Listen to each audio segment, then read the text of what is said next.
നമ്മുടെ ഉപതെരഞ്ഞെടുപ്പ് നടക്കുന്നതിൻ്റെ അവസാന ദിവസങ്ങളിൽ വ്യാപകമായ വർഗീയ പ്രചരണം നടത്താൻ BJP സംഘപരിവാരം ശ്രമിക്കുകയാണ് പാലക്കാട്.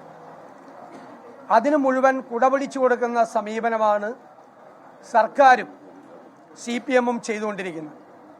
ചേലക്കരയിൽ പോലും അവസാന സമയം ക്രൈസ്തവ ഭവനങ്ങളിൽ മുനമ്പം വിഷയവുമായി ബന്ധപ്പെട്ട് വെള്ളത്തിന് തീപിടിപ്പിക്കുന്ന തരത്തിലുള്ള പ്രചരണം, അതിൻ്റെ ലഘുലേഖകൾ വിതരണം ചെയ്തു. ഞങ്ങൾ പരാതി കൊടുത്തു. ആ പരാതിയിന്മേൽ ഒരു കേസെടുക്കാൻ പോലും സർക്കാരോ തെരഞ്ഞെടുപ്പ് കമ്മീഷനോ തയ്യാറായില്ല. ആ ലഘുലേഖകൾ വായിച്ചാൽ മതപരമായ ഭിന്നിപ്പുണ്ടാക്കുന്നതിന് വേണ്ടി, വർഗീയമായ ഭിന്നതയുണ്ടാക്കുന്നതിന് വേണ്ടി മനഃപൂർവ്വമായി നടത്തിയ പ്രചരണമാണ്. അതുപോലെ BJP-യുടെ കേന്ദ്രമന്ത്രി സുരേഷ് ഗോപിയും BJP നേതാവ് ഗോപാലകൃഷ്ണനും ഇതുപോലെ തന്നെ വർഗീയമായി ഭിന്നിപ്പുണ്ടാക്കുന്നതിന് വേണ്ടിയിട്ടുള്ള പ്രചരണം നടത്തി. അവർക്കെതിരായിട്ട് കേസെടുക്കാനുള്ള ധൈര്യം പിണറായി സർക്കാരിനില്ല. ശബരിമല പോലും സംഘർഷഭൂമിയാക്കി മാറ്റാൻ സംഘപരിവാർ ശ്രമിച്ചു. ഇതിൻ്റെ ഇടയിൽ എത്രയോ വർഷക്കാലത്തെ, നൂറുകണക്കിന് വർഷക്കാലത്തെ വിശ്വാസത്തിൻ്റെ, പാരമ്പര്യത്തിൻ്റെ തുടർച്ചയാണ് ശബരിമലയിൽ.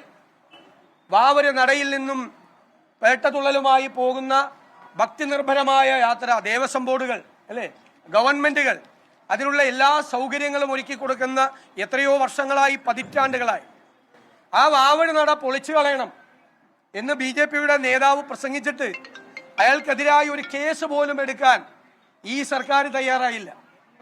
ക്രൈസ്തവ ഭവനങ്ങളിൽ പോയി ഈ വർഗീയ പ്രചരണം നടത്തുന്ന ഈ സംഘപരിവാർ ഒരു കാര്യം അറിയണം. അവരാണ് വന്ധ്യവയോധികനായ ഫാദർ സ്റ്റാൻ സ്വാമിയെ ആദിവാസികളുടെ ഇടയിൽ സാമൂഹ്യ പ്രവർത്തനം നടത്തി എന്നതിൻ്റെ പേരിൽ അദ്ദേഹത്തെ ജയിലിലാക്കിയത്. അദ്ദേഹം പാർക്കിൻസൺ അസുഖം ബാധിച്ച് ഒരു ഗ്ലാസ് വെള്ളം എടുത്തു കുടിക്കാൻ പറ്റാത്ത ആളായിരുന്നു. അദ്ദേഹത്തെ ജയിലിൽ വെച്ച് പീഡിപ്പിച്ചു കൊന്നത് ഈ വർഗീയവാദികളാണ്. സാമൂഹ്യ പ്രവർത്തനത്തിന് ലോകം മുഴുവൻ മാതൃകയായ മദർ തെരേസയ്ക്ക് കൊടുത്ത ഭാരതരത്നം തിരിച്ച് കൊടുക്കണം എന്ന് പറഞ്ഞ ആളുകളാണ് ഈ സംഘപരിവാറിന്റെ നേതാക്കൾ. നമുക്ക് എല്ലാവർക്കും മണിപ്പൂരിൽ ഇപ്പോഴും കഴിഞ്ഞ ആഴ്ച കുക്കി വിഭാഗത്തിൽപ്പെട്ട 10-12 പേരെയാണ് വെടിവെച്ചു കൊന്നത്. വ്യാപകമായി അക്രമം, സ്ത്രീകൾ ഉൾപ്പെടെയുള്ള ആളുകളെ പച്ചയ്ക്ക് കത്തിക്കുകയാണ്, കുഞ്ഞുങ്ങൾ ഉൾപ്പെടെയുള്ള ആളുകളെ.